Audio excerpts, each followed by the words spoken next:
অর্থের বিনিময়ে এনএসআইয়ের ভুয়া চাকরি দেয়া এক চক্রকে গ্রেফতার করেছে গাজীপুর গোয়েন্দা পুলিশ। সোমবার এনএসআই ও ডিবির যৌথ অভিযানে গাজীপুর থেকে চক্রের 7 সদস্যকে গ্রেফতার করেছে।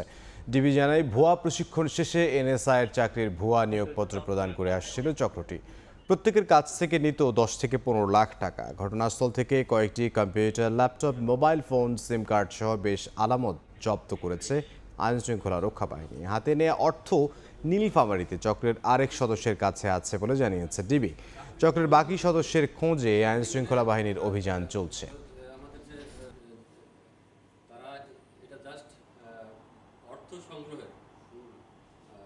গাজীপুর টঙ্গীর পশ্চিমের একটি বাড়িতে বেশ কিছুদিন ধরে কথিত প্রশিক্ষণ দিয়ে আসছিল এবং আমরা তাদেরকে গ্রেপ্তার করে জিজ্ঞাসাবাদ করে জানতে পেরেছি একটা গ্রুপের প্রশিক্ষণ শেষ হলে তাদেরকে ভুয়া পোস্টিং লেটার তাদেরকে দিয়ে তাদেরকে পাঠিয়ে আরেকটা গ্রুপকে তাদেরকে প্রশিক্ষণের ব্যবস্থা করা হচ্ছে।